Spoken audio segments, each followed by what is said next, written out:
enjoyment to the 5900 degree.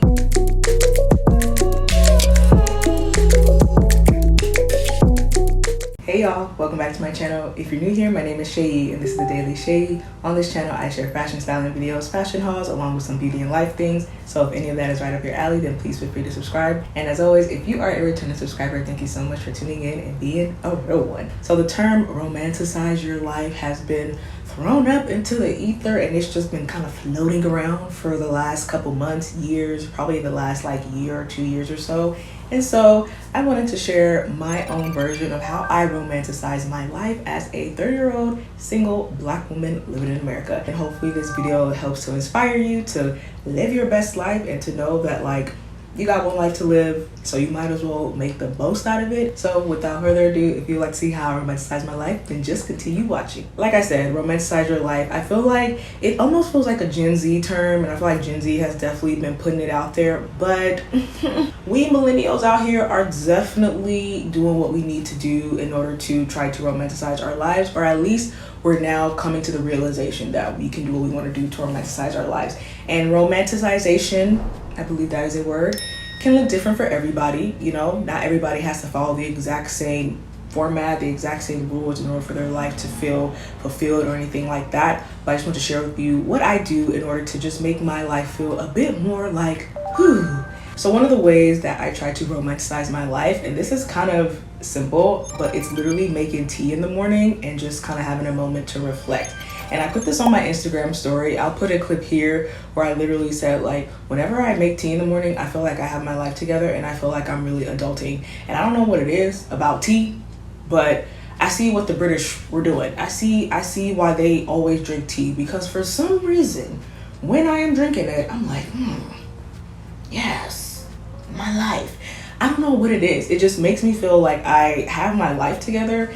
And I think it's just the act of really just putting the tea together, kind of letting it steep, being very intentional, taking my time, not rushing through something. And I think that's what it comes down to. I'm not rushing through it. I'm just doing it because it brings me a sense of peace and calmness, and just being able to sit down and enjoy the flavors of said tea really goes a long way. And I think that's really what it comes down to as far as romanticizing that part of my life. Is just having a moment to myself where I'm able to reflect, think about the day before, think about the week before, think about the week ahead, what I'm trying to accomplish, what I'm trying to get done. If there's any ideas that pop into my head, usually when I'm not busy or my mind is not clouded and I'm just kind of in a super reflective mode, are when a lot of my creative ideas come to me. And so I think that's really why I appreciate my tea time, because it is a moment for me to really kind of sit with myself. Outside of coming up with creative ideas, I also have an opportunity to really focus and reflect internally.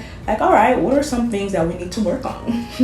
What are some things that we need to snip, snip, snip? What are some habits that we can let go of? What are some habits that we can pick up? We as in me, myself, and I. That is one way I like to romanticize my life, is by making tea and reflecting. So necessary, so helpful. You don't have to drink black tea, you can drink any tea you want, but I promise you, just having that sip in the morning. The next thing I do is I am the queen of treating myself. And before, I used to treat myself for getting things done or accomplishing certain things, which I still think is a great thing to do. Obviously, if you do something, you most definitely should treat yourself. But I've sort of shifted from just treating myself for things accomplished just to treating myself just because. And I mentioned in some other videos where I was I just bought this because I was me. And I know it's kind of a joking thing, but to be honest, that's really how I think these days. I honestly treat myself right now just because I want to.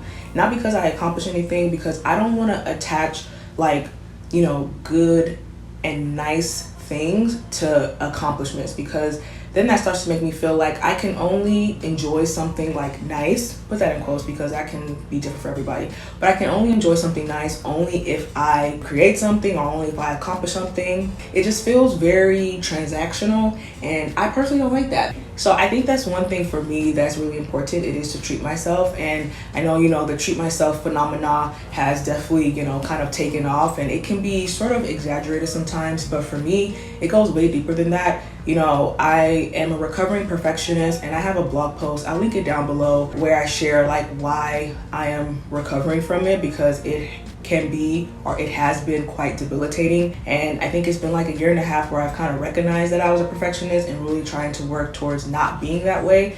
And so in not being a perfectionist, or not trying to be a perfectionist, I had to realize like I was tying a lot of like the good things that I would give myself to the things that I accomplished. And in order for me to not do that, in order for me to feel like I don't have to be perfect at everything just to enjoy like other good things, like, you know, getting a nice bag or whatever, what have you, then I can just treat myself to those things when I feel like it. Again, just enjoying my life and treating myself to good things, because working all the time can be very difficult. And so this is just my, you know, here you go, a little pat on the back, good job for doing your absolute best. The next thing I do to romanticize my life is I have a very consistent skincare routine and consistent skincare maintenance.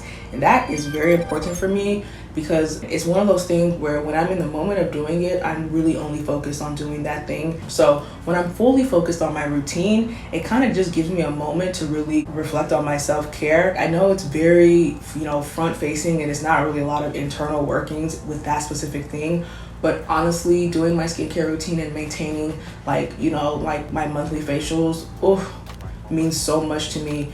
I go to monthly facials. There's a moment for me where an hour and a half, I'm just sitting there or laying there. It's such a relaxing moment for me, and I treasure that. It's a way for me to just focus on me in that particular moment. And then lastly, kind of to that point, is taking the time to pamper myself. So that includes getting monthly wax, getting my nails done every month. Even though it's not done right now, I have yet to schedule an appointment because I'm trying to find a new nail place, and it's proven to be more difficult than I expected. Pampering myself also includes like indulging myself. I really love candles. It makes a place smell delicious and divine. And so when I can, I will invest in a really good candle, because I think it's really important to have your space smell delicious at all times. Really important for me to have that. I enjoy when I come home and I just smell like everything smells good, and I'm like, yes. I don't leave my candle on when I'm outside the house, but like having the reed diffuser, and then when I light my candle when I'm in the house, goes such a long way. It is so relaxing, and that legit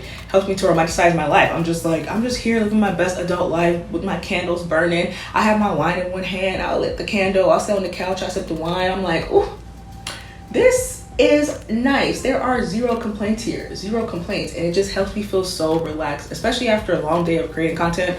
Honestly, being able to wind down like that is so helpful. And like I mentioned, monthly wax, you know, nails and facials goes a long way for me too. I am a girly girl, so I really do enjoy like upkeep of myself, of my body, and I do it for me and me only. I don't do it for anybody else. And when I leave a wax appointment, I'm like, yeah.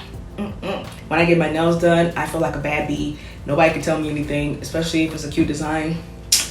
Period. Romanticizing your life, really, again, it looks different for everybody, but for me, it's really kind of indulging inward and being okay with that. I feel like, you know, growing up, I wasn't necessarily taught that I couldn't indulge in myself, but it was always kind of like, you know, care for others, care for others. And while that is still very important, I think I took that to the extreme where I care for others so much that I kind of just stopped caring about myself and what I felt, what I thought, what I wanted to do. So now that I'm 30, I am making it a point to do those things for myself, because I deserve, you know what I'm saying? Like, I deserve. Why not? I'm young, I'm cute, I'm trying to live my best life. That's what romanticizing your life is all about. It's about enjoyment to the 59th 100th degree. I don't know why I said 59, that just felt like a pretty solid degree number. I just wanted to share this quick video with y'all so y'all know how I romanticize my life and how I just indulge in myself, because at the end of the day, we all deserve to enjoy ourselves. So I hope you found this video helpful, and as always, I appreciate y'all so much for watching, and I'll catch y'all in my next one. Until next time, bye.